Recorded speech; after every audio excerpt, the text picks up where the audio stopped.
Hello everyone, welcome back to my channel super diet 2 to 20। So कल देखा था अपन ने एटम्स। ओके, पहले अपन एटम्स देखा था, उसके बाद थॉमसन मॉडल। ओके, सो थॉमसन मॉडल पढ़ने के बाद उसका कुछ लिमिटेशन था। ओके, और उसके बाद पढ़ा था रदरफोर्ड एटॉमिक मॉडल। ओके, सो रदरफोर्ड एटॉमिक मॉडल पढ़ने के बाद उसके भी कुछ लिमिटेशंस होंगी। ओके, सो पहले ये सही था, उसके बाद रदरफोर्ड ने कुछ लिमिटेशंस लगाए। ओके, इसकी वजह से ये फेल हो गया। उसके बाद रदरफोर्ड ने अपना मॉडल बना लिया। ठीक है, सो ये मॉडल बनाने के बाद जो बोर साइंटिस्ट है ना, उसको ये वाला गलत लगा था। ठीक है, सो बोर ने क्या बताया था वो देखते हैं आज। ओके, सो स्टार्ट करते हैं bore atomic model. Bore atomic model. Okay, so start करते यही से, बोर एटॉमिक मॉडल से। ठीक है, सो उसने 3 पॉस्टुलेट दिए थे। ठीक है, किसने? बोर ने। सो एक एक पढ़ते हैं। सो पहला पॉस्टुलेट। ठीक है, सो ये जो पॉस्टुलेट है ना, इसके पढ़ने से पहले क्या करना, तुम एक डायग्राम बना लेना। ठीक है, डायग्राम मतलब एक माइंड में तो डायग्राम ऐसे ही बना सकते हो ना। ठीक है, सपोज कंसिडर करते हैं एक पॉजिट्रॉन है सेंटर पे। ओके, और उसके अराउंड कौन घूम रहा है? इलेक्ट्रॉन्स। ओके, इलेक्ट्रॉन घूम रहा है। ओके, बट ये जो इलेक्ट्रॉन घूम रहा है, इसकी कुछ वेलोसिटी हो जाएगी। ठीक है, मान लेते हैं वो इस डायरेक्शन से ऐसे घूम रहा है, सो इसकी वेलोसिटी क्या है? मानते हैं इसको v। ओके, और ये यहां से लेके यहां तक का कुछ डिस्टेंस हो जाएगा ना, सो मान लेते इसको r। ठीक है, इसके सेंटर से और यहां से सेंटर से कौन सा डिस्टेंस हो जाएगा? r। ओके, ठीक है, सो यहाँ पे कौन सा चार्ज है? एक पॉजिट्रॉन। ठीक है, ई प्लस देते हैं, और यहाँ पे electron.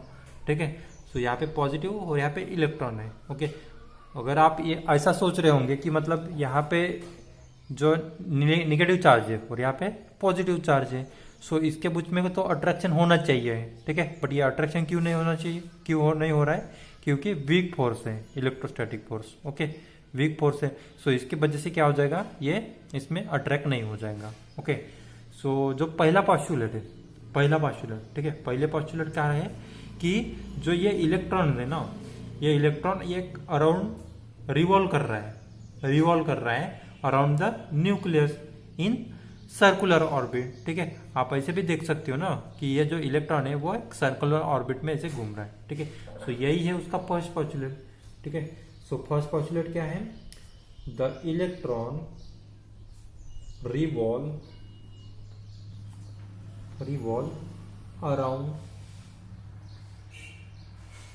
The nucleus in circular orbit. Okay, ये हो गया फर्स्ट पोस्टुलेट। अभी देखते हैं second postulate.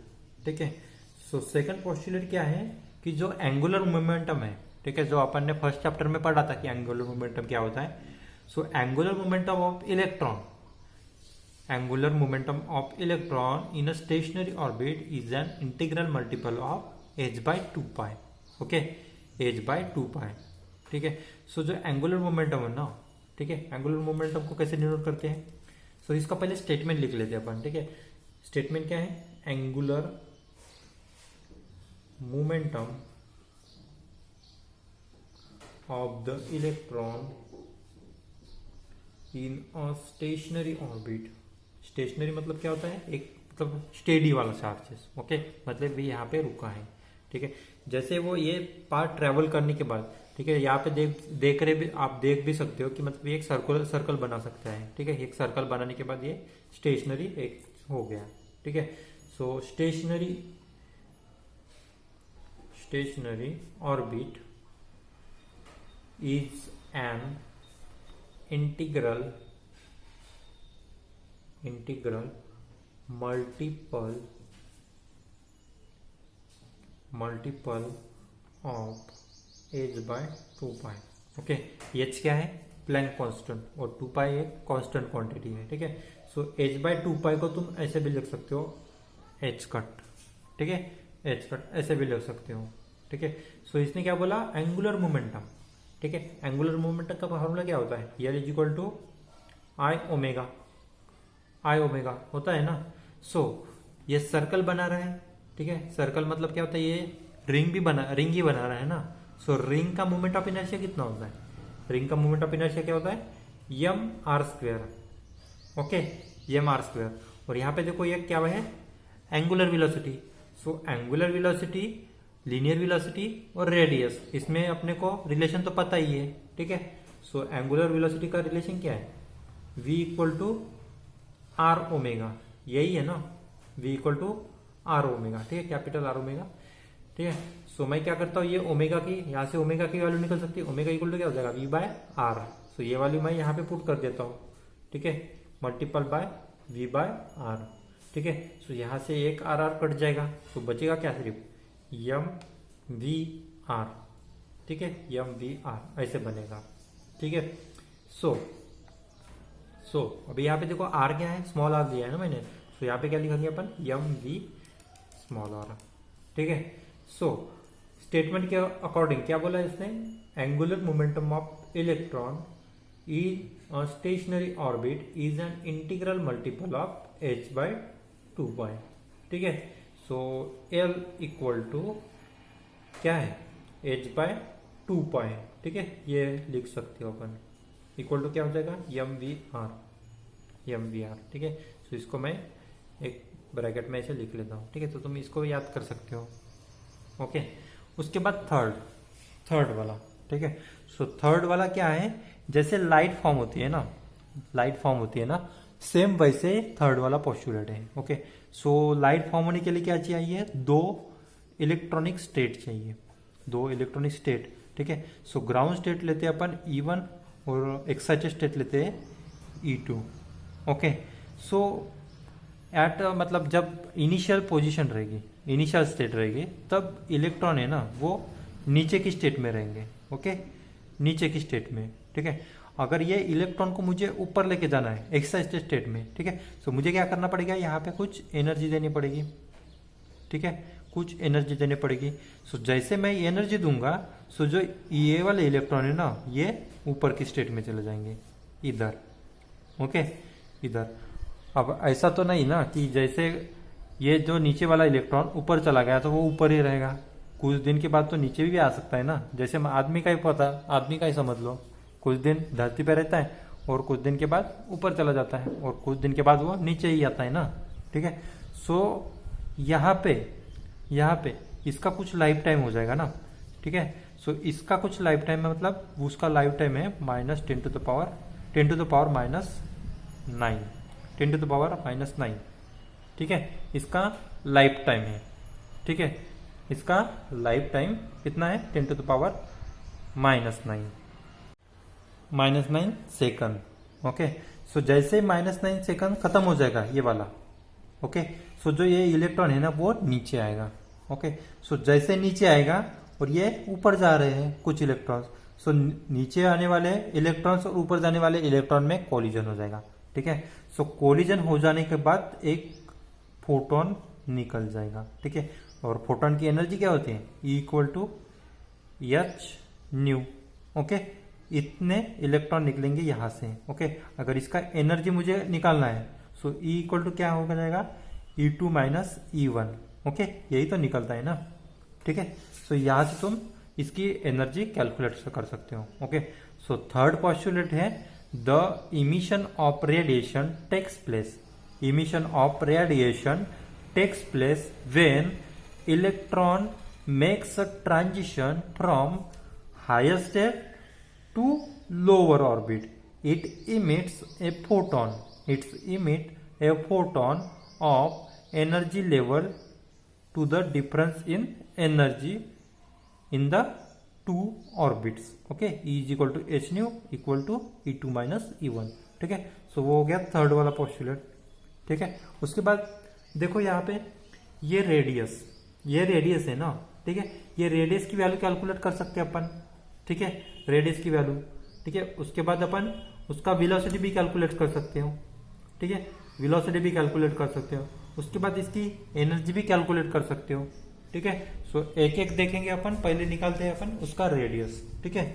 So radius of the orbit, ठीक है, वो कैसे निकालते हैं वो देखो, ठीक है।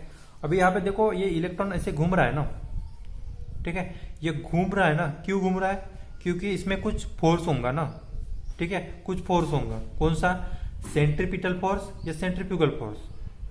देखो ये पॉजिटिव और ये निगेटिव, ये इसके बीच में क्या है, अट्रैक्शन है, ठीक है, अट्रैक्शन, ठीक है। जैसे कूलम लॉ तो पढ़ा ही होगा आपने, कूलम लॉ किसके बीच में होता है, दो चार्जेस के बीच में। जैसे कूलम लॉ तो नहीं पढ़ाऊंगा, बट ग्रेविटेशन लॉ तो आपको आपने पढ़ा ही होगा, ठीक है। उसका इक्वेशन क्या है, F is equal to 1/4πε0 Q1 Q1 m1 m2 divided by r²।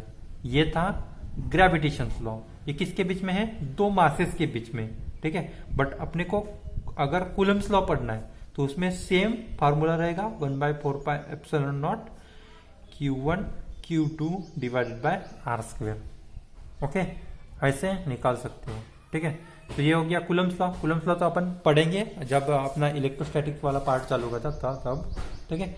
सो फिलहाल के लिए बस इतना ही याद रखो कि मतलब F equal to 1/4πε0 Q1 Q2 upon r², okay. ये दो चार्जेस है, दो चार्जेस के बीच में कौन सा, Q1 Q2 यही फोर्स लगता है ना, ठीक है। सो कौन सा फोर्स हो जाएगा, वो Coulombic attraction between nucleus and electron, nucleus and electron, ठीक है। सो उसका फार्मूला क्या है, 1/4πε0 Z(E²) डिवाइडेड बाय r², ठीक है। अभी यहाँ पे Z क्यों लिया मैंने, क्योंकि जो अपन पढ़ रहे हैं ना ये वाला मॉडल, ये हाइड्रोजन के लिए पढ़ रहे हैं, ठीक है। अगर अपन दूसरे के लिए पढ़ना चाहते हो तो Z की वैल्यू क्या लेना है वो देख सकते हैं अपन, ठीक है। जैसे हाइड्रोजन का एटॉमिक नंबर क्या है, 1 है, सो इसमें तुम 1 लिख सकते हो, ठीक है, अगर हाइड्रोजन का पढ़ना है तो, ओके। सो ये हो गया।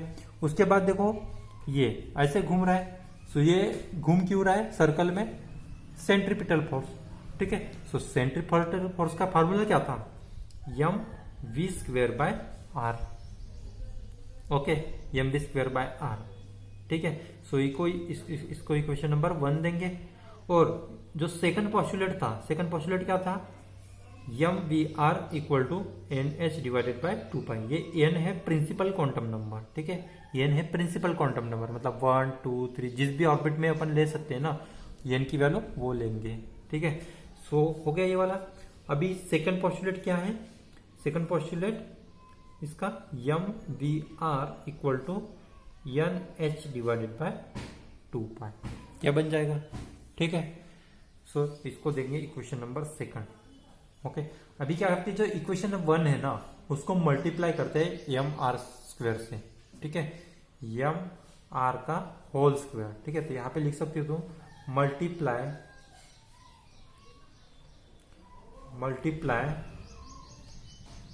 mr² to both sides, okay, इसको इक्वेशन नंबर 1 को। सो यहाँ पे अगर mr² से मल्टीप्लाई करेंगे, सो m²r², उसके बाद ये वाला mv²/r equal to 1/4πε0 Z(E²) divided by r² multiplied by m²r², okay, इतना लिख सकते हो, ठीक है। सो यहाँ पे देखो m² r² और v², ठीक है, इसको थोड़ा एक साइड लिख लेते हैं अपन, m तो होल स्क्वायर लिख सकते हैं ना अपन, mvr का होल स्क्वायर, उसके बाद क्या बचेंगे, simple m divided by r equal to 1/4πε0 Z। अभी यहाँ पे देखो r² से r² कट सकता है ना, ठीक है। सो मैं यहाँ पे डायरेक्टली इसको कट कर रहा हूँ, r² से r², ठीक है। सो Z(E²) डिवाइडेड बाय तो कुछ नहीं रहेगा, सिंपल क्या रहेगा यहाँ पे m², ओके। सो उसके बाद देखो यहाँ पे m कट सकता है, ये m और इधर का एक m कट जाएगा, ठीक है, कट जाएगा ना, ठीक है। सो उसके बाद देखो यहाँ पे mvr का होल स्क्वायर, सो mvr की जगह पर क्या लिख सकते हैं, nh डिवाइडेड बाय 2π, ये लिख सकते हैं ना। तो यहाँ पे लिख लो n² h² divided by 4 pi square equal to, यहाँ पे 1/r है ना, ठीक है, सो 1/r भी रहेगा, okay, 1/4 pi epsilon naught z e square into m, okay, इतना रहेगा, ठीक है, इतना रहेगा ना। सो अभी क्या है, ये 4 कट सकता है, 4 और इधर का 4 कट जाएगा, यहां से 1 पाई कट जाएगा, ठीक है, कट गया। उसके बाद जो बची हुई क्वांटिटी है ना, अपने को यहाँ पे निकालना क्या है, रेडियस, अपने को यहाँ पे क्या निकालना है, रेडियस, ठीक है। सो रेडियस कैलकुलेट कर सकते हो इजीली, ठीक है। सो रेडियस कैसे कैलकुलेट करोगे, ये आर है ना, इसको इस साइड लेके जाते हैं और जो बाकी क्वांटिटी है ना उसको इस साइड रख लेते हैं, ठीक है। सो यहाँ पे देखो n square h square divided by ये पाई एज इट इज, उसके बाद जो बाकी क्वांटिटी है ना ये ऊपर वाले वो नीचे आएंगे। सो यहाँ पे क्या बनेगा, जेड ई स्क्वायर और यम, ठीक है, और ये इप्सिलॉन नॉट है ना ये ऊपर जाएगा, ये हो जाएगा epsilon naught equal to r, ठीक है। सो यहाँ से तुम आर की वैल्यू कैलकुलेट कर सकते हो, तो ये आर के लिए फार्मूला हो गया, ओके। सो इसमें देखो ये permittivity of free space, permittivity in free space, ठीक है, इसकी कुछ गिवन वैल्यू हो जाएंगी, जैसे मैंने कांस्टेंट की वैल्यू दिखाया था कुछ न्यूमेरिकल लेने के बाद, सो उसमें कुछ इसकी वैल्यू दिया है। उसके बाद ये प्लैंक कांस्टेंट एच, ये भी कांस्टेंट है, ठीक है, पाई भी कांस्टेंट है, इलेक्ट्रॉनिक चार्ज ये भी कांस्टेंट ही है, ठीक है। उसके मास भी एक कांस्टेंट क्वांटिटी है। तो सिंपल अपने को क्या चाहिए, एन की वैल्यू चाहिए, ठीक है। सो तुम इसको डायरेक्टली प्रोपोर्शनल भी लिख सकते हो, r is directly proportional to n square, ठीक है। सो जो तुम्हारा अभी वाला जेई मेंस का पेपर हुआ था ना उसमें ये वाला रिलेशन पूछा भी था, ये वाला r is directly proportional to n square, okay. So तुमको ये वाला याद होना चाहिए, ठीक है। उसके बाद देखो वेलोसिटी वाला रिलेशन देखेंगे, ओके, वेलोसिटी वाला रिलेशन तो मैं यहां बना सकता हूं, ओके। अभी रेडियस की वैल्यू कैलकुलेट किया था आपने, ठीक है। सो ये रेडियस की वैल्यू है ना, मैं इस इक्वेशन में पुट कर देता हूं, इस इक्वेशन में, ठीक है। सो जो ये वाला इक्वेशन है वो कैसे बनेगा, m v multiplied by n square h square epsilon naught divided by pi z e square m, okay, ये हो गया यहाँ पे। उसके बाद यहाँ पे क्या है, N H divided by 2 pi, ठीक है। बट अपने को वैल्यू किसकी कैलकुलेट करना है, v की, ठीक है। सो जो पहले क्या करते हैं अपन, जो कट रहे ना उसको कट करते हैं, ठीक है। यहाँ पे 1 पाई कट जाएगा, ठीक है। यहाँ से एन स्क्वायर, यहाँ से एन, यहाँ से एन एच स्क्वायर, यहाँ से एच कट जाएगा, ठीक है। उसके बाद यम, ठीक है, दोनों यम कट जाएंगे। सो जो बाकी बची क्वांटिटी है ना उसको एक साइड लेके जाते हैं और बाकी को एक साइड रख लेते हैं, ठीक है। सो v इक्वल टू, ये इप्सिलॉन नॉट ऊपर है ना तो इधर जाने के बाद क्या हो जाएगा, नीचे आएगा। सो 1/2 इप्सिलॉन नॉट, ठीक है, और ये दो क्वांटिटी है वो ऊपर चले जाएंगे, ठीक है। सो इसमें बचेगा जेड ई स्क्वायर, ओके, और बाकी दो क्वांटिटी है ना एन और एच, ये ऊपर है तो इधर जाने के बाद नीचे आएंगे, ठीक है। तो यहाँ पे बन जाएगा एन एच, ठीक है। सो ये बन जाएगा वेलोसिटी के लिए रिलेशन, ठीक है, वेलोसिटी के लिए रिलेशन। और इसको अगर कंक्लूड करना है आपको, ठीक है, ये भी जेई मेंस में पूछा था, v is directly proportional to 1/n, ठीक है, 1/m, ये भी जेई मेंस में पूछा था ये वाला क्वेश्चन, ठीक है। सो ऐसे तुम कैलकुलेट करोगे, पहले रेडियस उसके बाद वेलोसिटी, ठीक है। अभी वेलोसिटी पता चल गया तो क्या कैलकुलेट कर सकते हो अपन, काइनेटिक एनर्जी, ठीक है। सो काइनेटिक एनर्जी का फार्मूला क्या है,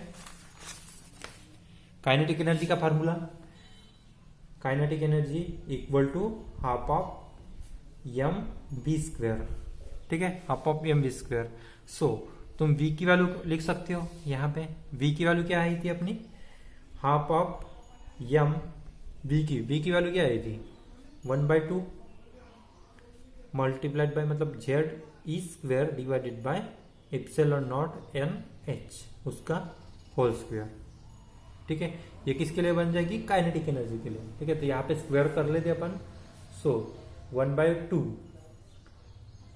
यम, यहाँ पे क्या बन जाएगा 1/4 z square e to the power 4 epsilon naught का स्क्वायर, एन का स्क्वायर और एच का स्क्वायर।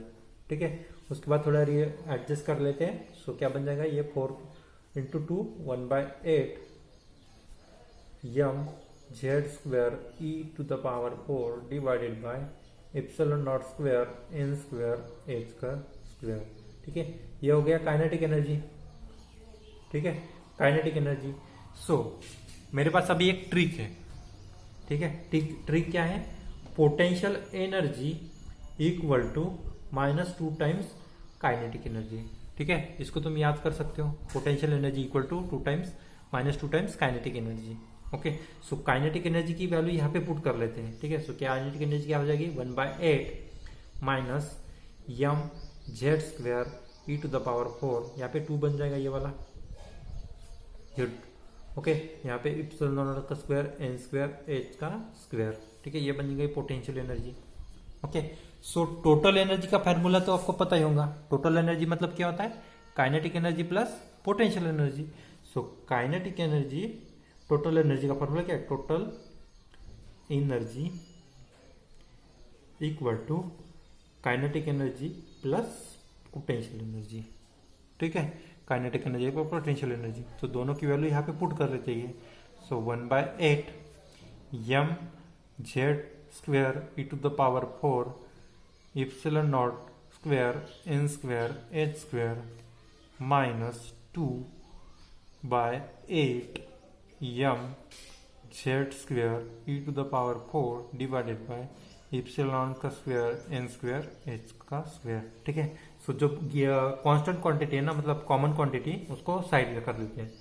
सो कॉमन क्वांटिटी क्या है, 1/8 m Z square e to the power 4 epsilon naught का स्क्वायर एन स्क्वायर एच का स्क्वायर। ठीक है, ये कॉमन निकालते हैं। सो यहाँ पे ये पूरा 1 बन जाएगा माइनस ये 2। ठीक है, सो 1 - 2 क्या होता है, -1। So 1/8 m Z square e to the power 4 divided by epsilon naught का स्क्वायर एन स्क्वायर एच का स्क्वायर। ठीक है, अभी यहाँ पे देखो, ये जेड स्क्वायर है ना, और ये एन स्क्वायर, इसकी वैल्यू मुझे पता नहीं है, इसकी वैल्यू मुझे पता नहीं है। ठीक है, तो मैं इसको एक साइड लिख लेता हूँ, और बाकी जो क्वांटिटी है यम, ये इलेक्ट्रॉनिक मास है। ठीक है, ये चार्ज, ये परमिटिविटी इन फ्री स्पेस, और ये प्लैंक कांस्टेंट, इसकी कांस्टेंट वैल्यू अपने को पता ही है। ठीक है, तो क्या कर लेते हैं अपन, उसको सारे का तुम मल्टीप्लाई कर लोगे ना, तो उसकी वैल्यू बन जाएगी -13.8। ठीक है, -13.6। ठीक है, -13.6। उसके बाद ये जेड स्क्वायर और एन स्क्वायर। ठीक है, ये हो गया electron volt energy. Okay, energy in electronic volt. ठीक है, तो तुमको एग्जाम में पूछ सकता है ये वाला एनर्जी कैलकुलेट करने के लिए। ओके, उसके बाद जो उसके जो लेवल है ना, वो लेवल अपन नेक्स्ट लेक्चर में देखते हैं। सो एक बार फिर से रिवाइज कर लेते हैं इसको। पहले क्या कैलकुलेट किया था अपन ने, उसके पोस्टुलेट। ठीक है, पोस्टुलेट 3 पोस्टुलेट 1 2 3। ओके, उसके बाद उसका radius of orbit, radius of orbit calculate करने के लिए क्या किया था अपन ने, बस ये डायग्राम सिंपली कंसिडर किया था। इसमें 2 फोर्स लग सकते हैं, कौन सा, सेंट्रीपिटल फोर्स और दूसरा कूलम्बिक फोर्स। ठीक है, सो सेंट्रीपिटल फोर्स का फॉर्मूला क्या है, mv²/r इक्वल टू, उसके बाद ये कौन सा, कूलम्बिक फोर्स, कूलम्बिक फोर्स है ना। सो कूलम्बिक फोर्स कौन सा है, 1/4πε0 ZE²/r²। ओके, ये ZE² कहां से आया, आपको थोड़ा कंफ्यूजन हो जाएगा। ठीक है, ये कैसे आया, क्योंकि इसके बीच में कौन सा है, ZE पॉजिटिव चार्ज। ठीक है, ठीक है, सो ZE पॉजिटिव चार्ज, उसके बाद यहाँ पे ये दूसरा एक चार्ज कौन सा, E निगेटिव। सो ये क्या बन जाएगा, ZE⁻²। ठीक है, मैग्नीट्यूड में लेते हैं अपन। ठीक है, हमेशा। सो मैग्नीट्यूड में ये वाला बन जाएगा, डिवाइडेड बाय r²। r² मतलब इसका डिस्टेंस। ठीक है, सो उसके बाद mv²/nh²/2π। सो ये किसका है, ये सेकंड पोस्टुलेट। ठीक है, इसका यूज हो रहा है इसलिए अपन यहाँ पे लिख रहे हैं। ठीक है, उसके बाद multiply by mr² to the both side, यहाँ पे दोनों साइड को मल्टीप्लाई कर लेंगे और r की वैल्यू कैलकुलेट कर लेंगे।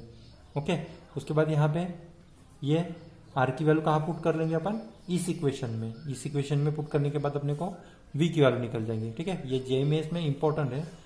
ठीक है। JMS या फिर तुम्हारा जो भी इंट्रेंस एग्जाम है ना उसमें ये वाला इंपॉर्टेंट है, नीट में भी पूछा है शायद ये वाला क्वेश्चन, ठीक है। ये हो गया। उसके बाद काइनेटिक एनर्जी, ठीक है। काइनेटिक एनर्जी मतलब क्या होता है, हाफ ऑफ mv²। सो यहाँ पे तुम वेलोसिटी की वैल्यू पुट कर लेना, सो यहाँ पे निकल जाएगा काइनेटिक एनर्जी की वैल्यू। उसके बाद ये वाला ट्रिक क्या है, potential energy equal to -2 times kinetic energy. यहाँ पे तुम पुट कर लोगे काइनेटिक एनर्जी की वैल्यू, उसके बाद टोटल एनर्जी कैलकुलेट करनी ला, और टोटल एनर्जी कैलकुलेट करने के लिए E equal to -13.6 Z² bye ठीक है। सो ये हो गया। यहाँ पे देखो अगर मुझे हाइड्रोजन के लिए पढ़ना है, हाइड्रोजन का केस, तो मैं n की वैल्यू क्या लूंगा 1, ठीक है, और 1, ठीक है। सो यहाँ पे देखो जैसे अपन एटॉमिक मॉडल पढ़ते हैं अपन, ठीक है। एटॉमिक मॉडल मतलब यहाँ पे एक पॉजिटिव चार्ज, ठीक है, Z+, ठीक है। उसके बाद ऐसे बहुत सारे ऑर्बिट रहते हैं, ठीक है। सो अगर मुझे इस ऑर्बिट की स्टडी करना है तो ये यहाँ पे हो जाएगा n इक्वल टू 1, तो यहाँ पे मैं 1 पुट कर लूंगा। इस ऑर्बिट की स्टडी करना है तो n इक्वल टू 2 हो जाएगा, ठीक है। सो ऐसे तुम सिमिलरली यहाँ पे पुट कर सकते हो। सो ये एक इंपॉर्टेंट इक्वेशन है, इसके ऊपर भी काफी न्यूमेरिकल पूछे हैं, जो तुम्हारे बोर्ड का एग्जाम है ना उसमें भी पूछे और JEE में भी पूछे, ठीक है। सो आज के लिए बस इतना ही, और थैंक यू वेरी मच।